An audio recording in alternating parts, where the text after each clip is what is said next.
Bonjour, je suis Metal Sonic et je vais aujourd'hui vous présenter le set 68-78 Blizzard Baron de la série Ice Planet. Alors vous allez me dire que ça fait la troisième mini-critique sur un set espace à la suite et que vous n'en pouvez plus. C'est possible, mais il y a plusieurs raisons derrière cette vidéo. Premièrement, j'avais promis à certains d'entre vous que je ferais une brève rétrospective du sous-thème Ice Planet qui fête cette année son 30e anniversaire, sorti en 93. Deuxièmement, il a neigé cette nuit et voilà, j'ai pensé que ça pourrait être sympa d'avoir le set dans un décor naturel enneigé. Et troisièmement, ça va également faire un petit clin d'œil à une de mes toutes premières vidéos qui était celle du Deep Freeze Defender, que j'avais déjà faite dans la neige à l'époque. Et comme on approche des 2 ans de la chaîne, ça fera un petit clin d'œil sympathique.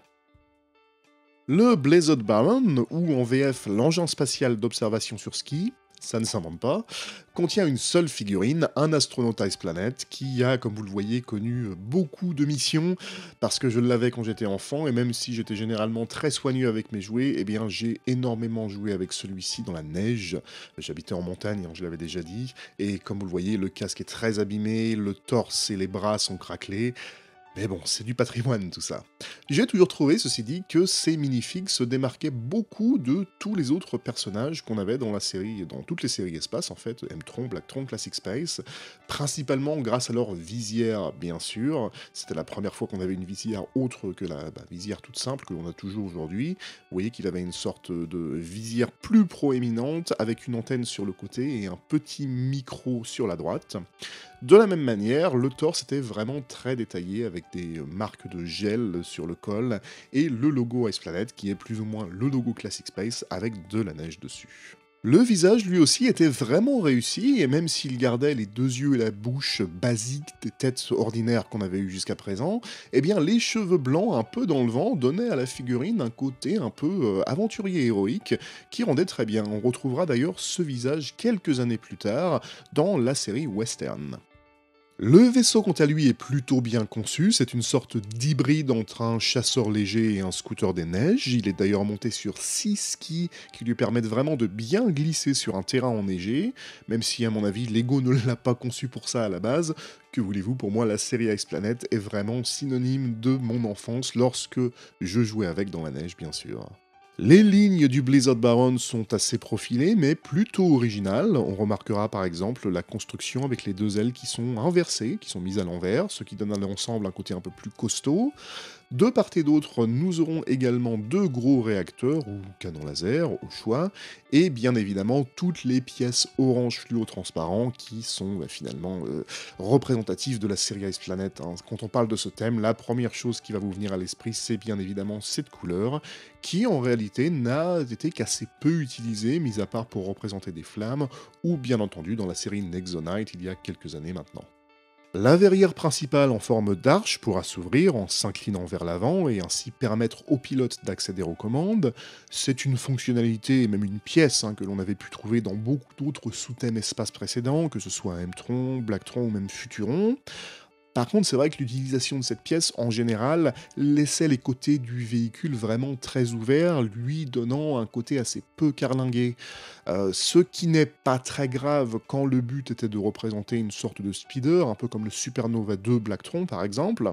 Mais ici, on a quand même un véhicule qui est censé résister à des froids extrêmes. Et le fait de l'avoir ouvert, moi, personnellement, ça me sort un petit peu de l'univers, finalement. Et ce problème est présent sur tous les véhicules de la gamme Ice Planet, exception faite du très gros Deep Freeze Defender, mais tous les autres vaisseaux ont un cockpit ouvert. La grande force du 68-79 sera sa modularité, car la partie arrière pourra se détacher pour former un système de communication, un transpondeur, un satellite. Comme très souvent, votre imagination sera la seule limite, mais tout ceci ajoutera beaucoup à la jouabilité et j'ai personnellement énormément de souvenirs de missions effectuées avec ce vaisseau qui consistaient à espionner les Blacktron ou à analyser le terrain. D'ailleurs, les possibilités de jeu seront davantage importantes grâce à l'inclusion de 2 consoles imprimées sur des dalles de 2/1 et des accessoires qui étaient là encore représentatifs de la série Ice Planet 2002, à savoir la paire de skis et la tronçonneuse orange fluo transparent. Avant de conclure, on va regarder la boîte qui nous présente sur le devant le set à l'échelle, évoluant à la fois dans un décor spatial et glacial, tandis qu'au dos, nous avons quelques alternatives comme très souvent, et on appréciera l'inventivité de certaines constructions, comme par exemple sur la gauche le petit avant-poste qui utilise les skis comme barrière, ou encore sur la droite en bas la station radar. Le 68-79 reste donc 30 ans après sa sortie, un set très intéressant et finalement assez important, malgré le faible nombre de pièces qui le composent, seulement 76, et c'est bien sûr un set pour lequel j'ai beaucoup d'affection puisque ça a été mon tout premier set Ice Planet, acheté dès la première semaine de janvier 93 avec l'argent que j'avais récupéré à Noël 92. Je me rappelle d'ailleurs que j'avais peut-être 10 jours ou 2 semaines après également acheté le Ice Generator, le tout petit buggy qui allait avec, mais ça a été jusqu'à mon anniversaire, qui est à la fin de l'année, les 2 seuls sets Ice Planet que j'ai eus et ceux avec lesquels j'ai le plus joué, bien évidemment. Avec le recul et un peu plus d'objectivité, le 68-79 reste toutefois un set tout à fait honorable et un design de véhicule assez original, comme je le disais tout à l'heure, alliant à la fois vaisseau volant et scooter des neiges pouvant glisser sur le sol. La jouabilité est en plus très bonne, de par le module arrière qui est détachable et les accessoires qui sont fournis, et là je peux parler en termes d'expérience, puisque de mes souvenirs d'enfance, c'est un des sets qui m'a permis le plus de m'imaginer des histoires, vraiment, alors que ce n'était pas un set d'une taille très importante.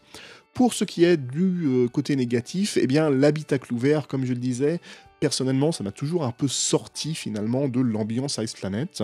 Et j'ai toujours aussi été un peu dérangé par l'antenne parabolique située sur le module arrière qui a tendance à vraiment gigoter à chaque fois qu'on fait un peu bouger le vaisseau, parce qu'elle est simplement fixée sur une petite platine de 2 sur 2.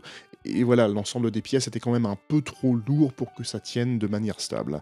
Mais bon, je chipote, et le 68-79 reste finalement un des 7 Ice Planet qui est les plus intéressants, à moins évidemment de partir sur les très gros sets comme le Deep Freeze Defender dont je vous ai déjà parlé, ou encore la base dont j'aurai l'occasion de vous parler ultérieurement.